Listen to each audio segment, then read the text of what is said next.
¿Recuerdan cuando la economía global florecía? Los precios de todo se doblaban. Acero, gas, propiedades. El petróleo estaba a $147 el barril. Había más de 1000 fortunas que superaban los 1000 millones de dólares y seguían subiendo.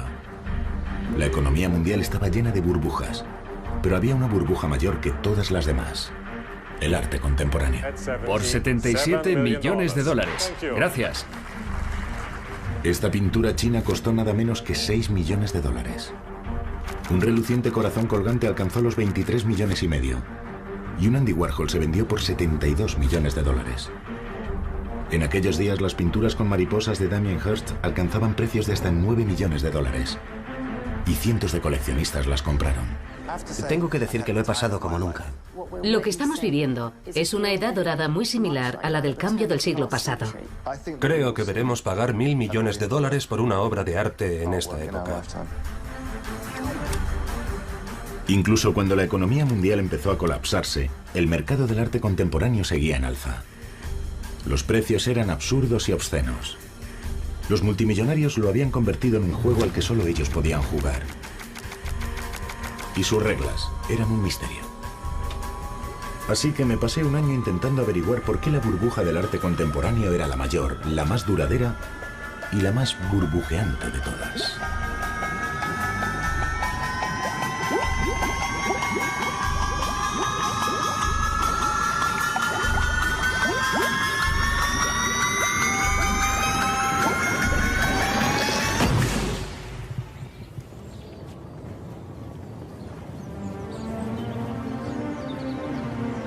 Me llamo Ben Lewis y este es mi coche eléctrico.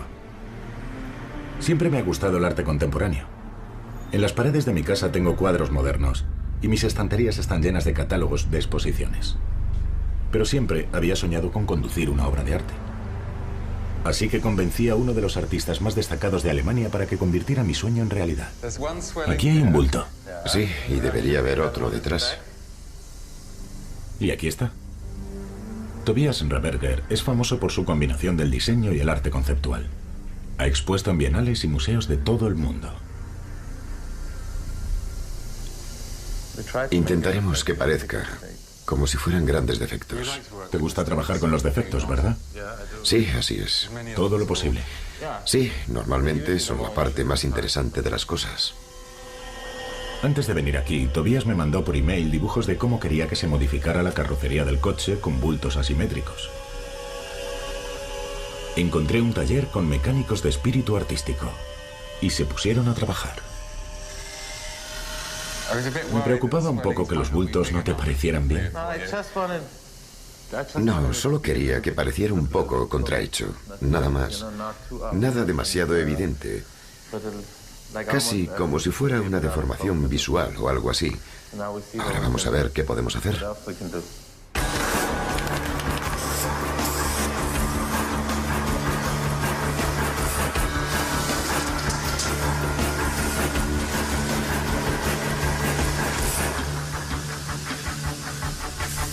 Para mí, esto era un ejemplo de buen arte.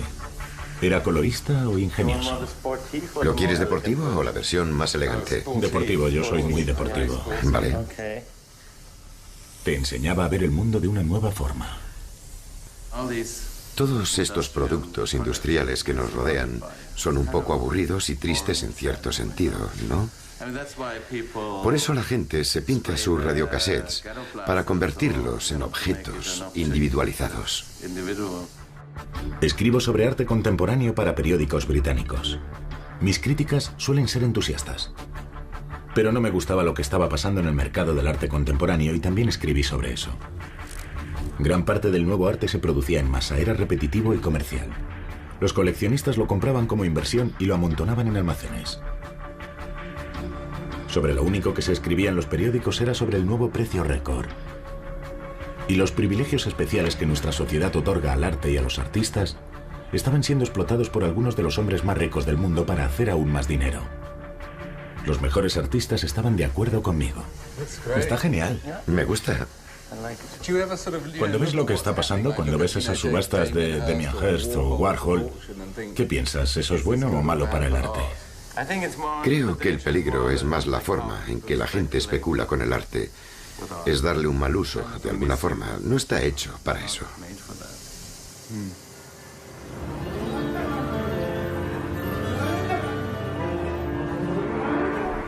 Tobías me había regalado esta obra de arte, pero con una condición: que no la vendiera. El mundo del arte era manifiestamente hermético, y yo sabía que sería difícil investigarlo, pero al menos ahora no desentonaría.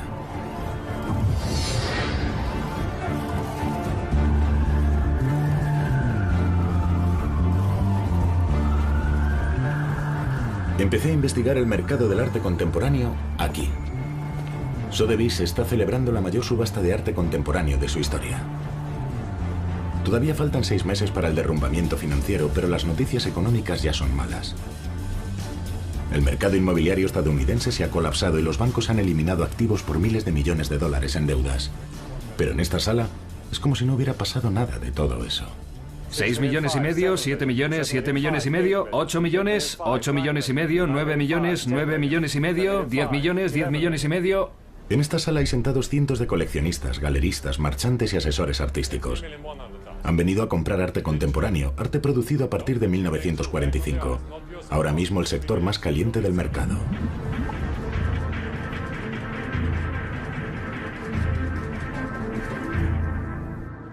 La definición de arte contemporáneo es muy amplia. Incluye a algunos de los grandes nombres del arte de los últimos 50 años. Artistas que ya han muerto y tienen una fama establecida, como Rothko o Warhol. Y artistas que siguen vivos y produciendo obra, como Damien Hirst y Jeff Koons. Pero vivos o muertos, los precios de las obras de todos ellos se han multiplicado muchas veces.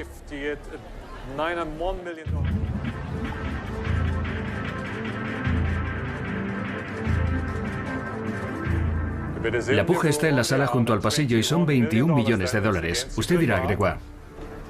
Sí, 21 millones de dólares por una pintura de un solo color. 23 con las comisiones. Es mucho, aunque el color sea dorado. Bueno, el azul es un poco más barato. 15 millones y medio. Y el rosa, un chollo. Vendido por 4.200.000 dólares. Algunos compradores alzan la mano para pujar por el arte en venta. Otros prefieren ofrecer sus millones anónimamente por teléfono, con la ayuda del equipo de ventas de la casa de subastas. Hace solo un mes, el Fondo Monetario Internacional hizo público que las pérdidas de la crisis crediticia ascenderán a 3.000 millones de dólares. El cálculo se quedó más que corto, pero aquí piensan que los buenos tiempos no se van a terminar nunca. Esa es la puja que quería ver, y es de 642. Gracias.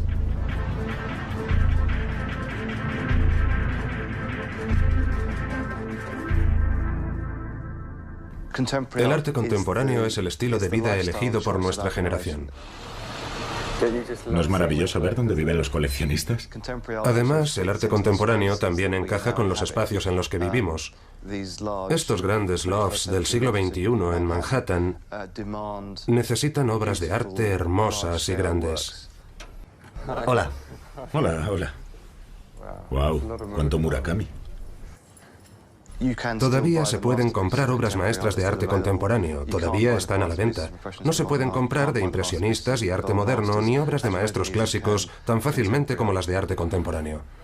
Buongiorno. Oh, buongiorno. Así que tenemos toda esta serie de cosas que han coincidido. Y tenemos una situación en la que hay grandes artistas en activo. Questo è inglese. Ah, sí, Damien. Damian, Glenn Brown, Matthew Barney. Matthew Barney. Entonces usted piensa que estamos viviendo como un nuevo renacimiento. Creo que se pueden hacer muchas comparaciones entre la Florencia del siglo XVI y la época que estamos viviendo ahora, porque aquel también fue un tiempo de gran riqueza e innovación. Dios mío. Wow. Esta es la habitación de mi hijo. Y no se trata solo de los coleccionistas ricos. La relación del público con el arte contemporáneo se ha transformado. Antes tenía una actitud de recelo y desprecio. Pero las visitas a los museos se han disparado. Actualmente en el Reino Unido va más gente a galerías de arte que a partidos de fútbol. Creo que eso es una buena noticia, pero al mismo tiempo el arte se ha comercializado más que nunca. Se ha convertido en una mercancía del siglo XXI. ¿Ha habido algún momento en que haya pensado, Dios mío, los precios están descontrolados? ¿Sabe a qué me refiero? No es a mí a quien debería preguntar, porque yo vivo el arte muy apasionadamente, así que siempre he creído que este arte que se ha hecho a partir de la Segunda Guerra Mundial no tiene nada que envidiar al de ninguna época de la historia del arte. Y muchas de las grandes ventas que se han hecho recientemente han sido de maestros de esta época, y eso es algo que no debemos olvidar. Estaba de acuerdo con Francis Outret hasta cierto punto, pero no me parecía que sus argumentos explicaran la escalada de precios, ni tampoco me parecía que los artistas más caros fueran necesariamente los mejores. Puja final, 77 millones de dólares. ¿Nadie más? ¿De acuerdo? Gracias, Patty. Gracias, Oli. 77 millones de dólares.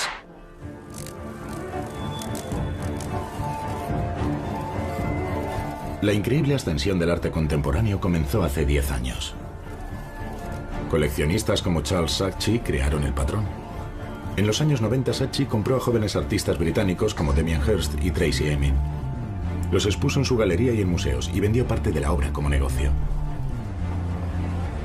Con el amanecer del nuevo siglo, docenas de nuevos ricos coleccionistas siguieron su ejemplo. Y en 2003 ya había una tercera generación de nuevos multimillonarios de fondos de riesgo en activo. Pagaban millones por Warhols, Hearst y por la serie de vaqueros de Richard Prince, anuncios de Marlboro simplemente refotografiados y enmarcados por el artista. Creo que la gente tiende a buscar lo más nuevo, lo mejor, lo más moderno, ¿sabe? Algunos de los galeristas que conozco reciben llamadas de fortunas, de inversores que siempre preguntan, ¿qué es lo último? ¿Qué es lo más nuevo? ¿Qué es lo que busca todo el mundo? ¿Ese es el juego? Así es ahora el juego, y eso no está mal, porque, bueno, el arte se ha convertido en una mercancía como otras muchas cosas. La única diferencia es que puedes tener contigo esa mercancía, puedes utilizarla, puedes usarla para socializar, te da cierto estatus, cierto tipo de posición. Hace 2 años los magnates rusos y los jeques del petróleo se unieron a la fiesta y los precios enloquecieron aún más. Un oligarca georgiano con una fortuna de 6.000 millones de dólares pagó 50 millones por este Picasso.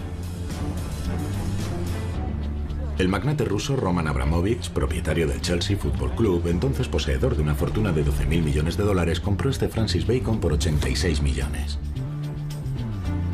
Y entonces la familia real de Qatar, con una fortuna billonaria, compró un Damien Hirst por 20 millones y un Rothko por 73.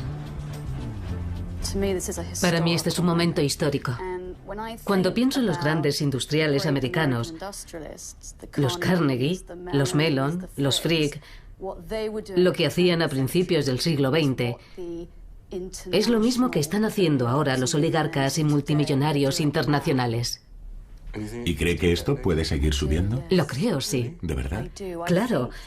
Creo que hay más gente a nivel internacional que tiene la capacidad, los medios y el interés necesario para querer coleccionar esos trofeos icónicos. Y por eso intentan adelantarse unos a otros y hacen subir los precios más y más porque quieren esos objetos y los quieren ya. En 2008, la economía mundial empezó a contraerse por el impacto de la crisis crediticia. Pero el mercado del arte siguió adelante, y siempre hacia arriba. Había un nuevo paradigma. Se pensaba que el arte contemporáneo era inmune a las fuerzas económicas externas. La gente se siente más segura teniéndolos en las paredes y hay mucho dinero ahí fuera. Muchas de esas personas fueron muy inteligentes y hace unos años vieron venir esta crisis o recesión o como quiera llamarlo, acumularon líquido y ahora están sentados en una montaña de dinero y no saben qué hacer con él.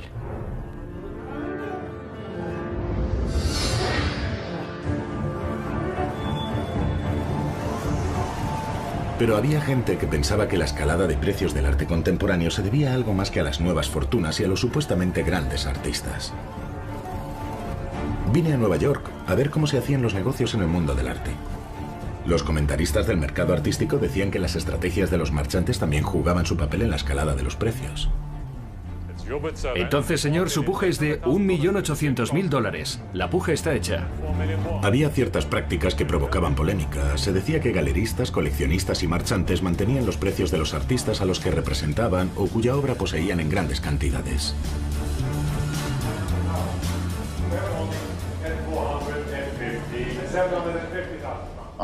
Estaba entrevistando a un importante tratante de arte en su galería y me dijo, ¿me disculpa un momento? Yo dije, claro. Y él fue al teléfono. Lo descolgó y empezó a hablar con uno de sus empleados que estaba en una casa de subastas y se estaba celebrando una subasta en la que se vendía la obra de uno de los artistas que representaba. El caso es que empezó la subasta de una de sus obras y dijo, sube, sube, sube. Basta. Y colgó el teléfono. Me explicó que pujaba habitualmente por obras de aquel artista para asegurarse de que se vendían bien en las subastas.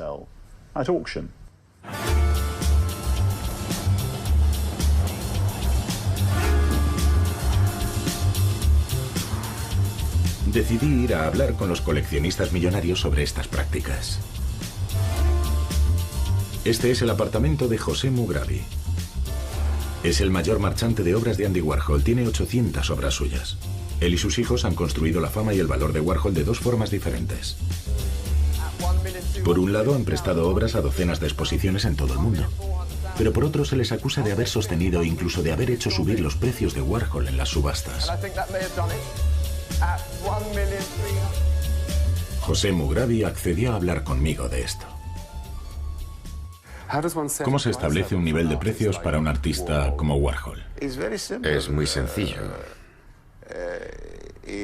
Si tienes una obra y piensas que su precio es de X y entonces alguien paga 110, el precio pasa a ser de 110. Este artículo dice que usted decidió hacer subir los precios de los Jackies.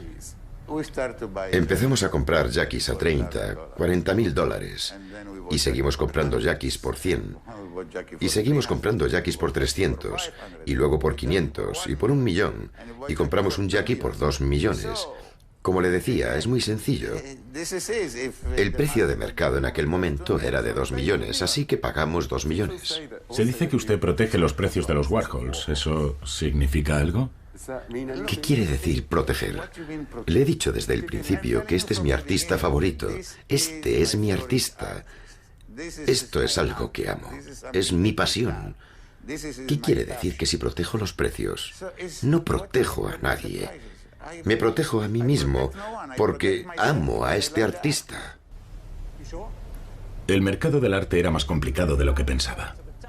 José Mugrabi parecía aceptar que hacía subir los precios, pero me había dicho que solo lo hacía por amor al arte.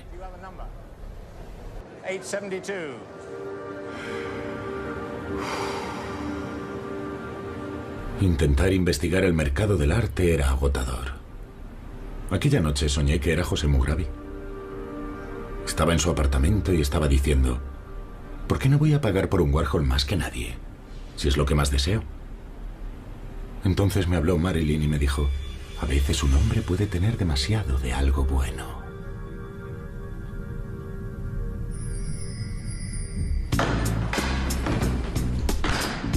Entonces me desperté. Empezaba un nuevo día. Tenía una cita con el hijo de José, Alberto, y con otro coleccionista multimillonario, el magnate inmobiliario de Nueva York, Avi Rosen. Estaban haciendo negocios juntos. Primero me enseñaron sus oficinas. ¿Qué tenemos aquí? Un par de retratos. Estos son de los que estábamos hablando. La serie de celebridades, ¿eh? La serie de celebridades o de personas que querían ser vistas como celebridades, aunque algunas no lo consiguieron. Kevin Turk. Tiene algo de la idea warholiana, ya sabe. Caras grandes, plata, blanco y negro. No quiero ser presuntuoso, pero yo que usted no compraría muchos Kevin Turk. ¿No? ¿Por qué? ¿El Che Guevara? Está demasiado cerca de la obra de otros artistas. Ah, eso está bien. Esto es de Webster and Nobel. En realidad son autorretratos de ellos mismos con el cuerpo como tatuado. Cuando tengo el día muy cínico, me preocupa que el neón sea como el sándwich de queso del arte contemporáneo. Por mí no hay problema. Un buen sándwich de queso no es nada malo, y más si es fundido. Este es de Tracey Emin, ya sabe, una buena obra. La gente como tú necesita... Hay algo más por aquí. Oh, tienen un par de armarios de medicinas. Tenemos un par de armarios de medicinas de nuestro buen amigo Damien, una vez más. En este despacho hay una escultura de Kunz, que es una preciosidad. Aquí hay un cuadro excelente de Richard Prince. Oh, es uno de los nuevos. Sí, es uno de los nuevos. Han debido comprarlo hace muy poco. Sí, es bastante reciente. Me encanta Richard Prince. Es un gran pintor. Es un cuadro fabuloso. Muy bueno. ¿Qué es lo que le gusta de este cuadro? Me encanta la ligereza que tiene, y el color, y las formas, y las manos y las piernas. Vamos, mírelo bien, es una verdadera maravilla. Además de inflar los precios, también se acusaba a ciertos marchantes de abusar de su posición de dominio del mercado.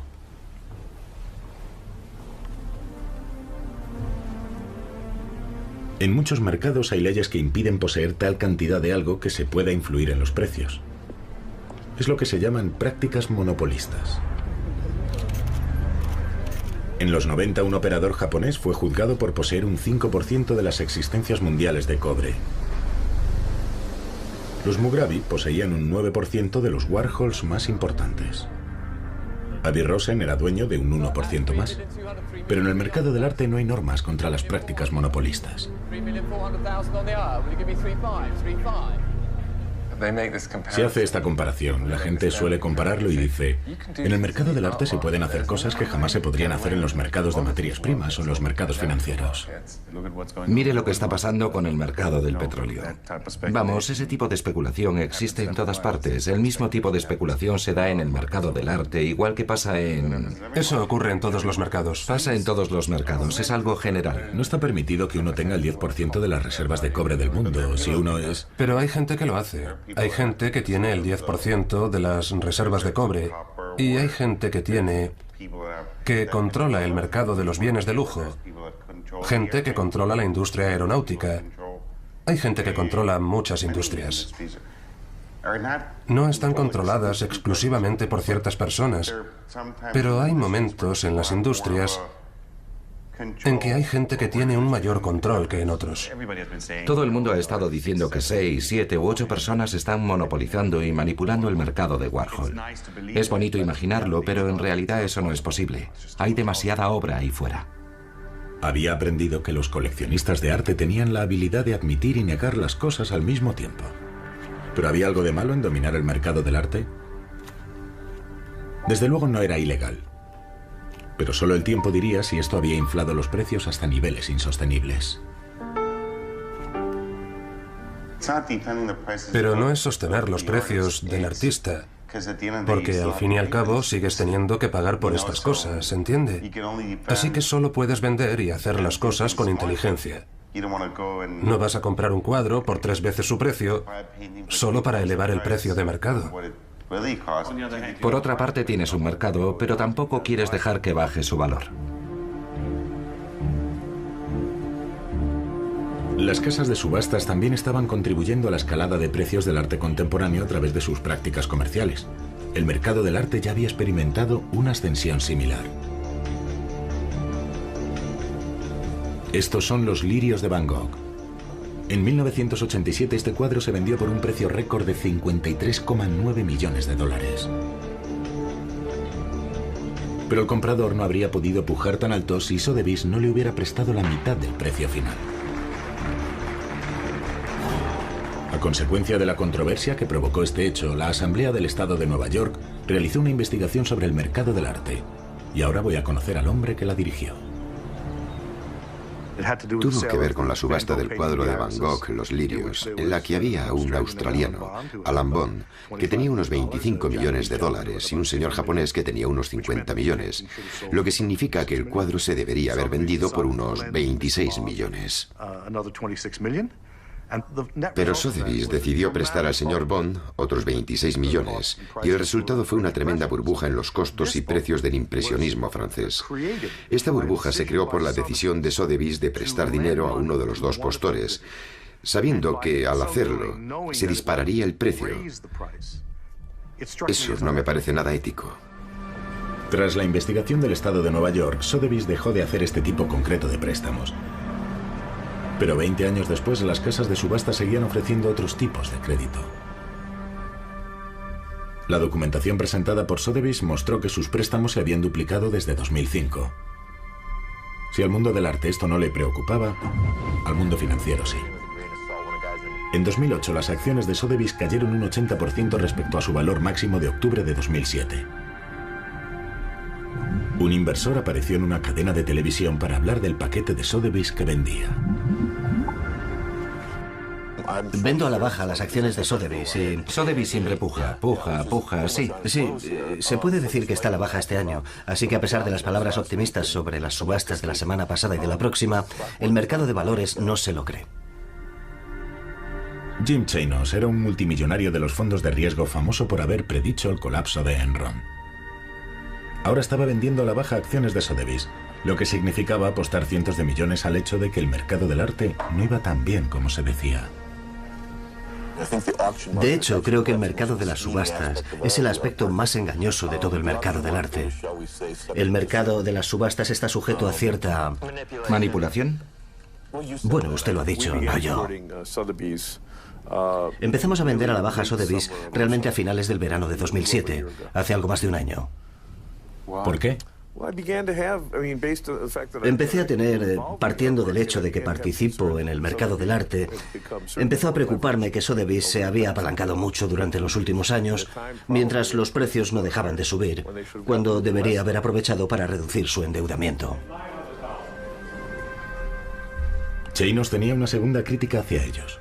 Sospechaba de la práctica de garantías de la casa de subastas. Para atraer grandes obras, las casas de subastas prometían pagar al vendedor un precio mínimo garantizado, tanto si la obra se vendía como si no. Las garantías de Sotheby's se habían multiplicado por 7 en solo 2 años, hasta rozar el $1.000.000 en 2007. Chanos pensaba que esto era especulativo y arriesgado. Cuando Sotheby's entró en el negocio de garantizarme cierta cantidad de dinero a mí, el vendedor, automáticamente empezó a juzgar el valor del arte, y eso hizo que dejara de ser estrictamente un agente.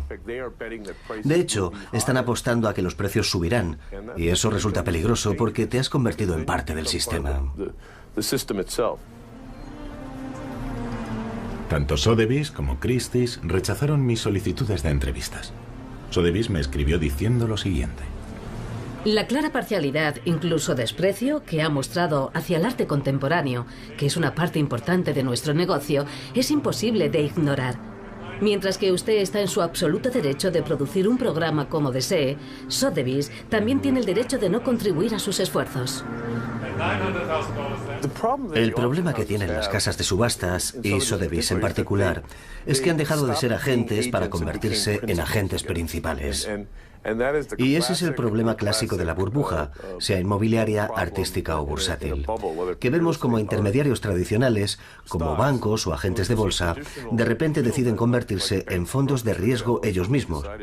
Y ya hemos visto los problemas que eso ha creado.